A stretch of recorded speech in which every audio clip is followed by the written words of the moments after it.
It is my privilege to observe Holy Saturday with poet Ansie Baird. Ansie has given me her time, expertise, and friendship, mentoring my study and writing of poetry. She and I have read together at Westminster for the Stations of the Cross on several Good Fridays. This year, for our last poetry reading before I retire, we chose Holy Saturday to read some of our own poems that evoke the themes of this day between Jesus' crucifixion and resurrection. Holy Saturday is marked by a sense of transition, of movement from embedded stasis, of burial, almost like a seed in late winter, to a future blossoming into a new form altogether. The mood is not depressing, but patient, expectant, and hopeful. There is also a sense of destiny and order, conceived and directed by a cosmic life force. The first poem, "The End is the Beginning," was written referring to years ago, literally on my first visit to Westminster when I was serving my first congregation as an ordained pastor at North Presbyterian Church in Williamsville. I had an uncanny experience visiting this church campus and meeting Tom Stewart, a sense of destiny or calling, for lack of a better word, that one day I might serve as pastor of this church. In the Gospel of John, Jesus envisions early in his ministry where his calling and ministry was leading and what its ultimate end would look like. That rhythm and trajectory is what this poem draws upon. The end is the beginning. 2 decades and a half, newly ordained, a freshly minted coin yet to be exchanged for necessity or want. He whispered a prayer God must have heard. Looking back at that Elysian lawn and church wall soaring from it like the one Solomon built, luring God from his wilderness tent, blocks of hewn stone at the foundation of creation, Italianate brick, soft in the light that spring morning, echoing God's vision from the start, past, present, future, merging from a wish to a prayer to his destiny, forgotten and sealed, then released and revealed, from memory that believes before knowing remembers. Westminster, to his mystical gaze, on that day of days, made the world a better place, to fight for right while others held back, to glory in worship, music, to see ministry as a place you belong, a feeling of oneness where good is done, yet ever reminded by a barb in the flesh that grace suffices. Then that room, a filament aglow, a holy summit, swathed in light, the pastor's library and study in tow, a cleft in a mountain, a place to hide, a place of seclusion, yet a station, a shrine to the succession of pastors. Tom in his perch over yard and wall, Eli, the priest, fragile and flawed. Was he Samuel after all? Or were they Elijah and Elisha, or David and Saul?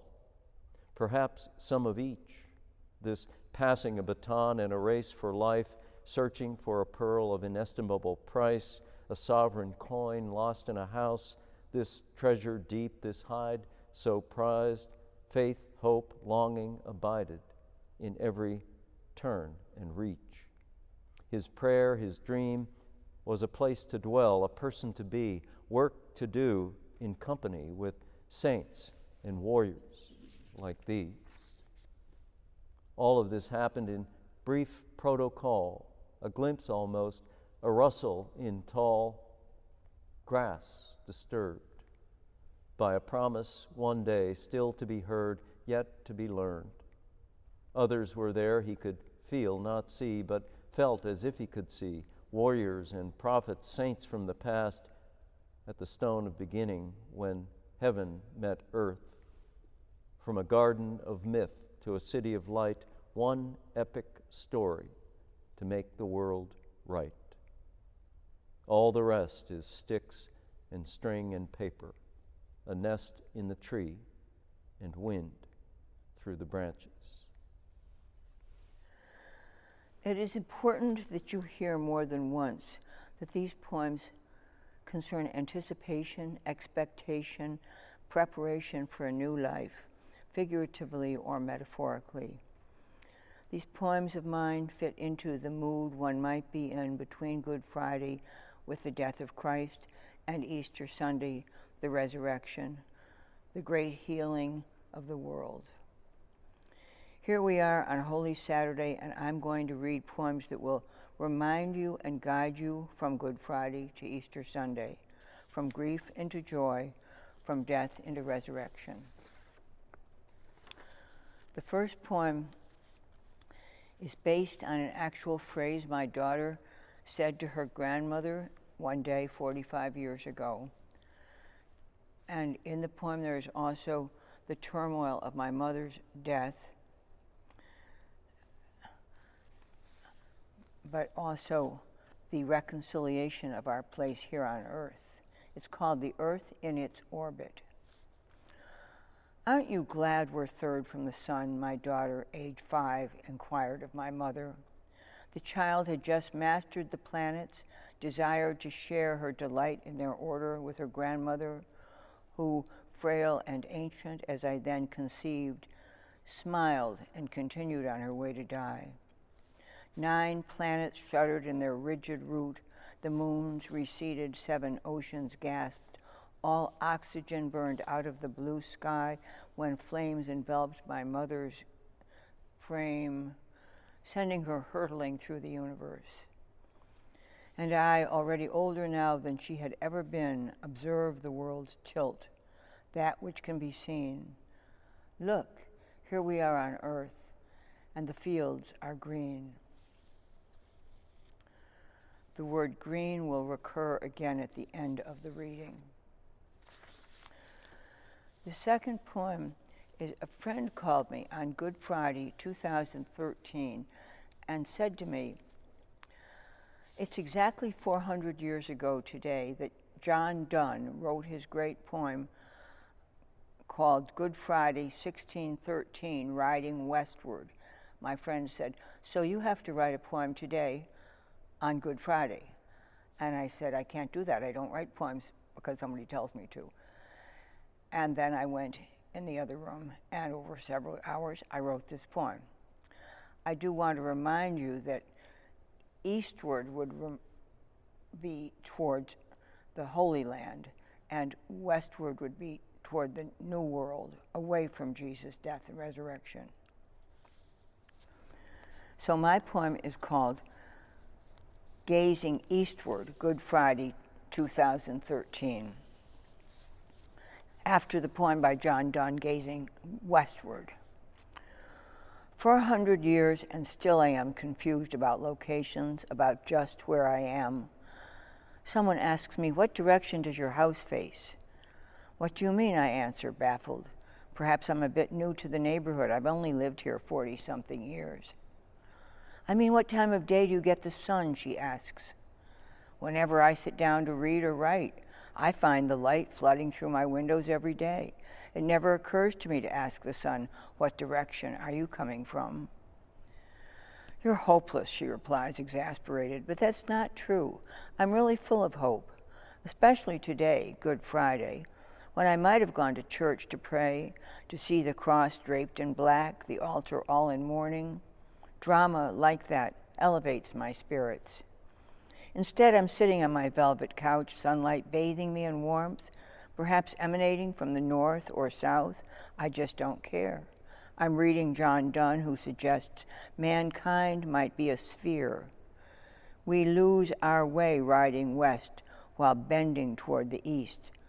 These contradictions of geography most telling in the death and resurrection. God's plan, a paradox to wrestle with. But leave it be. 400 years of earnest pondering by scholars wise in ambiguity has left no dent in clarifying sin and suffering. And yet I am content. I turn my face to catch the morning sun, and find already it is afternoon. Is this the east or am I facing west? My place is bright. I'll jettison the rest. My place is bright. The next poem, September Song for the Silhouetted Hills and Dark Lake, is about the cosmic order and movement of creation within the divine purpose and plan. Christ's sacrifice and resurrection is central to God's ordering of creation and the movement of history. September Song for the Silhouetted Hills and Dark Lake. The crickets chirp nature's metronomes with the pulse of the planet, but the music of their single notes and alternating silence is the music of the sea and stars, music that surrounds and permeates each living thing and every rock and ossified bone buried under the layered civilizations. It is the song sung by creation, ordered and operated by laws beyond us, yet etched into our coming and going as we sink down to darkness. The song is a mating call, timed with the temperature of the turning season, made by the wings of the male, rubbed together like the wooden stick of the monk, circling the lip of the brass bowl. Its sweet, swelling monotone signals the mystery that formed every plant, animal, and tree, and then the human heart. Out there beside the porch, under the screened windows, along the moss and stone path, through the garden of seagrass, clematis, and rosebush, from dusk to dawn, they chirp to the silhouetted hills and dark lake beneath the purple dome of heaven.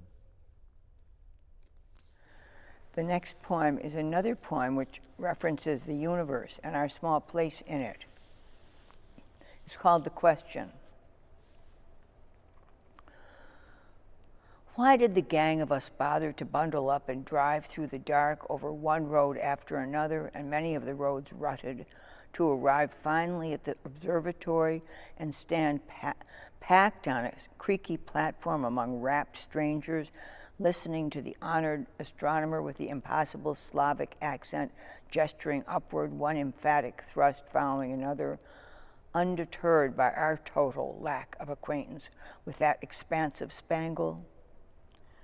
When instead, each of us could amble down our own paths to the ocean, those celebratory galaxies right above our heads, performing their flashy acrobatics free of charge as they do on summer evenings at the beach, where, unenlightened as a single star, we'd linger at the edge of everything, mute and fixed amid such scattered bliss.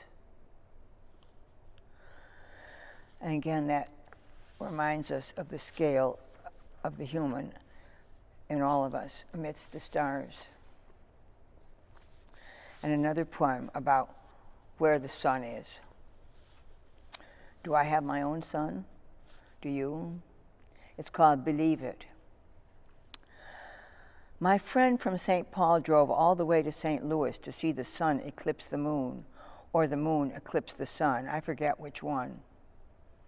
Oblivious, I switched on the electric light and kept on writing, while midday slouched aside and my desk shrouded itself in sudden dusk.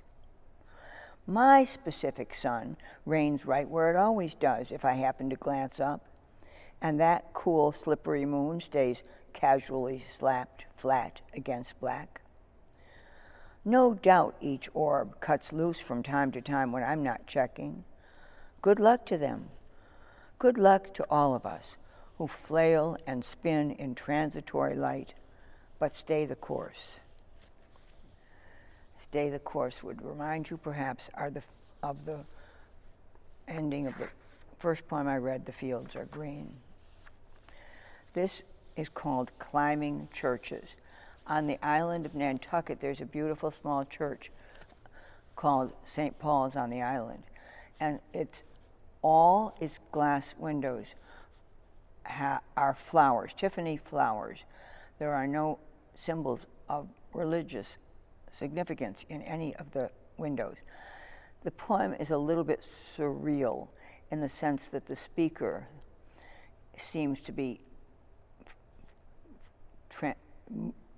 moving around within all the areas inside the church, and it's called Climbing Churches.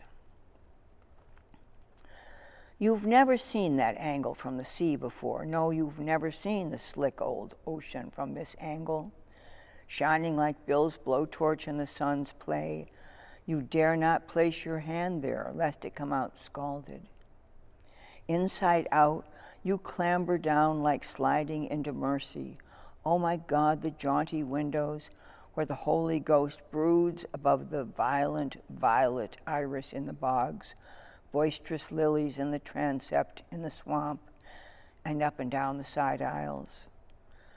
God is in the clerestory, little brittle fragments in the glass abandoned windows near the ceiling.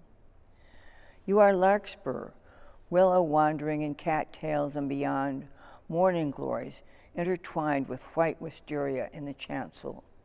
Wild columbine hovers in the dusk, inverted doves susurrant in the clutch of pliant tracery. What grows by water? Something like a bell bends on its stalk, branching upside down.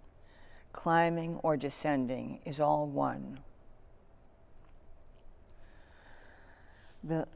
I think one could make the leap to saying that the death and resurrection are implied in that final line. Climbing and descending are all one. Under the Cover of Honor is a poem about what makes human existence transcendent. Honor, principle, and justice, but the other fact of life that gives the world and human existence inestimable worth is our perishability. Stevens said, "Death is the mother of beauty." Christ dying a real human death gives everything he said and did eternal significance. Under the Cover of Honor, it wasn't just honor on that wine-dark sea when Athens' navy sailed for Troy, or principle in Edinburgh when Scottish rebels fired cannon into castle doors, nor justice when slavery was abolished after the fighting stopped on grassy fields from Gettysburg to Atlanta. Ecclesiastes says, "Workers' toil has no compensation, but in the garden, where grass never died nor flowers faded, then naked without hesitation we reached for fruit that suddenly perished, and all and everything turned in an instant, beautiful in its demise." This poem is called Silence into Speech, and it involves two people, one doing most of the talking, and it includes a suggestion of what makes a miracle. Silence into speech. Then there's the other, the one who leans in from the edge of everywhere, the one who listens to your words. He remains quiet, embracing the silence. You take this in, you contemplate the brooding gloom. No apt place to place your gaze. Still, he says, I like you very much. The radiator and the fading carpet stay the same. You raise your eyes and find, despite these veiled revelations, he's smiling, waiting you out. Okay, you say, let's talk about something else. But don't expect miracles from me, maybe just some small changes. Long pause. Small changes are miracles, he says. This next poem involves the single piece of best advice I ever received in my life. It occurred when I was an undergraduate in college, desperately unhappy about something that had happened, and I called my father at the university in the middle of the day, and this is what happened. It's an elegy to the poet Walter Stone, and the poem is called Listen to Me Carefully. When my favorite professor hanged himself in a rented room in London in 1959, I telephoned my father at his office.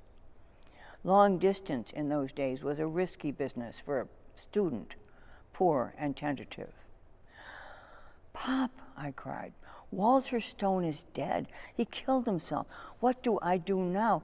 Tell me, what should I do now? Listen to me carefully, he said. There are worse things than death.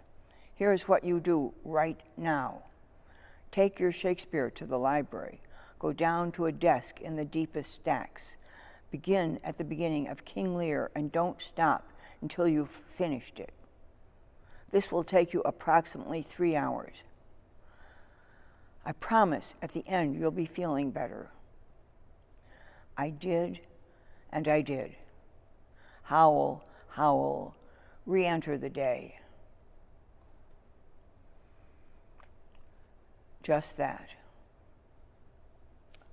I re-entered the day after I had read and reread King Lear. The other day I read a phrase by T.H. White, who wrote the stunning book, The Once and Future King, and he said, when you're feeling really, really sad, learn something. And I thought that was wonderful advice. And in this case, that's just what I did. I was desperate, and my father said, read King Lear, and I did. Cruising down Alton Bay at dusk, imbued in what is called evolution is a divine plan carried out by natural selection. A stunning efficiency and beauty is the result of this ordering of nature. Also embedded in it is the inexplicable, or what theologians call mystery, where the grandeur of creation exceeds our capacity to reason or explain. That a human being would defeat the confines of death and then enable others to do the same in their daily living is a mystery we often overlook. Cruising down Alton Bay at dusk, looking back to the White Mountains. The mountains rise and rise again, like giant cairns assembled by receding ice that carved this lake and was the hand that sculpted everything. Once you would mistake the mountains for clouds, but now they're just majestic, stealing the horizon from the sky. Covered with conifers of variegated green, a canopy of dappled darkness birthed by the passing of an eternity. Bare rock like the teeth of a shark, transfigured by the work of weather and millions of years. Serrated peaks smoothed into new forms and stages, a panoply of biology. Randomized and repeated by temperature and time in this game of roulette and design, manifest now in roots and branches, a deciduous dome, a forest-filled, interlocking species, strange and splendorous, layers of life linked, for better or worse, to a destiny in common, depending on the curse of Homo sapiens. Everything from the level of the lake ascends, even the fish below rise up, like trees and mountains, and the sun blesses everything. Then it all runs down and back to the sea for a new eternity. This poem is about the power and beauty of language. It's really about language. It's called Collecting Flower Names. Not the flowers themselves, but the names of the flowers. Chrysanthemum, I say, letting the name melt on my tongue like toffee. Delphinium, hibiscus, hollyhock, these words and marigold bundle in my head. Their sounds mean more to me than scent or hue. I do not need to pluck them from the earth, cutting and pruning, placing them in vases, to savor their elaborate syllables. Once long ago, a small boy said, "There are flowers in my yard named for your daughter Cynthia." "There are?" I asked, incredulous. "Which ones are those?" "For Cynthia," he said, pointing out Forsythia, its golden boughs gilding the picket fence. Whenever since I see Forsythia, I murmur, "Cynthia, oh, there she is." Nor do I skip the fragrant hyacinth, which sounds a lot to me like hyacinth, my lucky girl to be defined by flowers. As I sink down in dark these winter days, I gather flowers by their vibrant names to keep me company within my house. Laurel, larkspur, trillium, I say out loud, geranium, begonia, columbine. Look, they fill and overflow the crystal bowls my mother left to me. Abundantly they bow and bend, invisible. You don't need to have these flowers, you just need to have the sounds of these flowers to comfort you. And this is another poem that refers to flowers. It's an elegy, and it is in memory of a great poet and a great friend of mine called Anthony Ostroff, and it's called I Begin My Garden. I had planted a garden in his memory, but I did it all wrong. I begin my garden. I dream you plucking dead leaves from sweet peas, peonies, begonias, whole beds of hyacinths, your voice quiet as plants. You whispered and they grew. Why the rush to nourish everything already over lush and spilling in small places? Now I try my hand planting 6 beds of purple crocus, downside up. Imagine not knowing in all my arid years, plants have to head toward sky. I think they will, like you, grow face downward, burrowing the dark, purple, deep and mute, to bloom one day, fantastic in China. So wherever they are, they will bloom. Trail Run. I wrote this poem about a Saturday morning run with my son, Ian. It is a celebration of the moment itself and of our inevitable aging and demise. We are transitory, earthbound creatures. Jesus, in the tomb on the day before his resurrection, was very much an earthbound creature subject to the limitations of this world, of time and space. Trail Run. We pushed up the path. I slipped on loose dirt.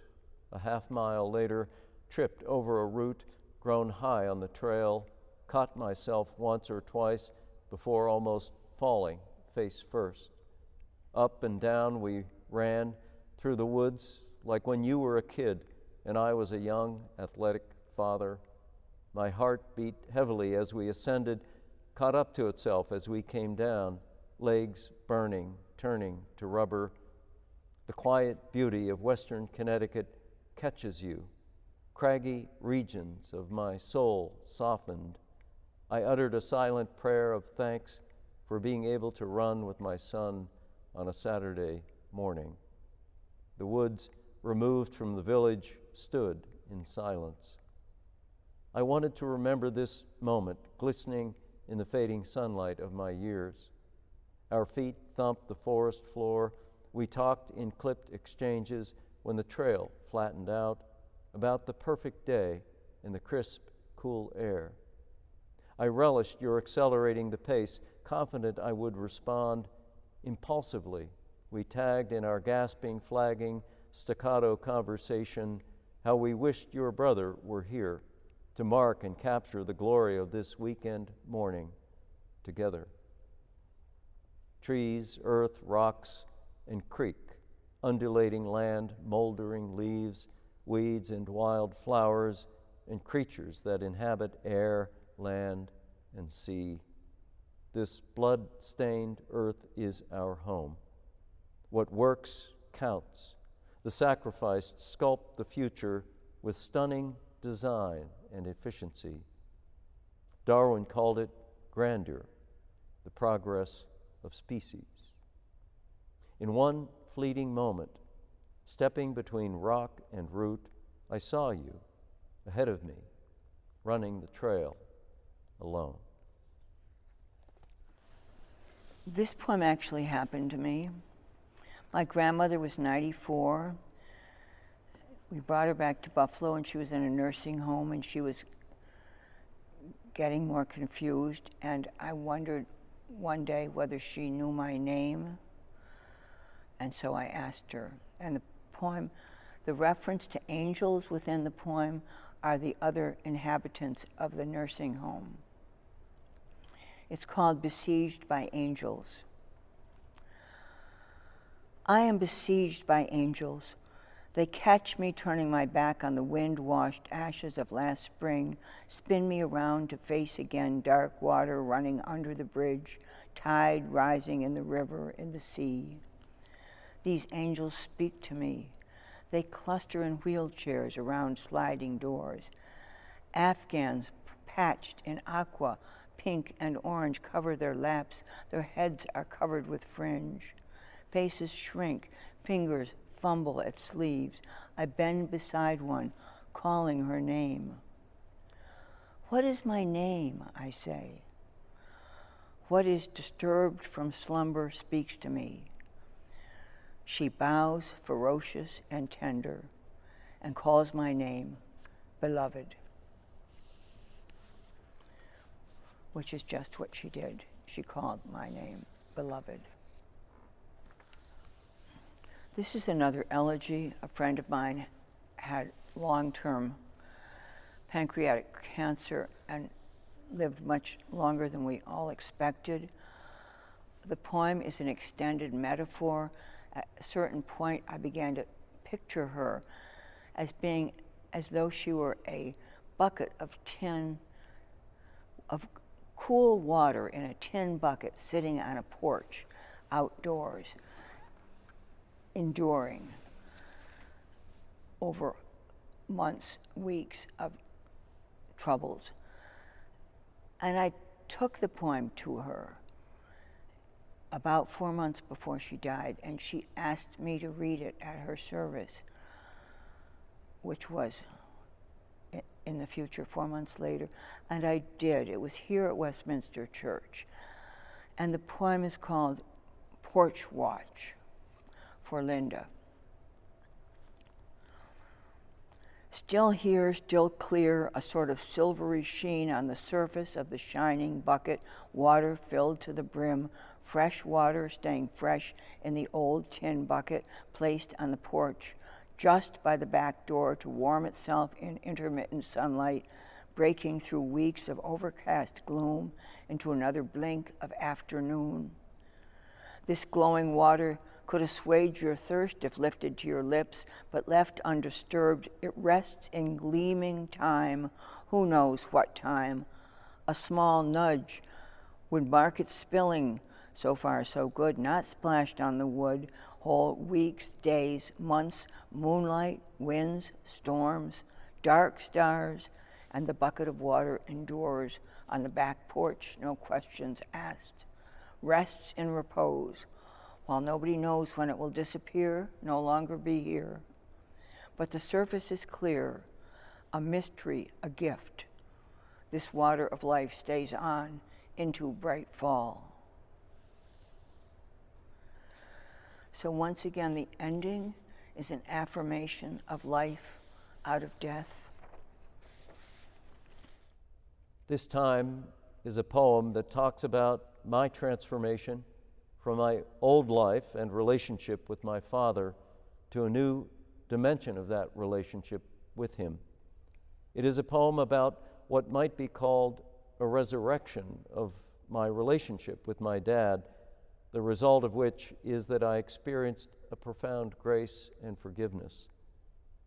On Holy Saturday, Christ is changing from his human self to his resurrected self. His relationship to his Father is also changing, and consequently changes our relationship to God whom we sometimes refer to as Father.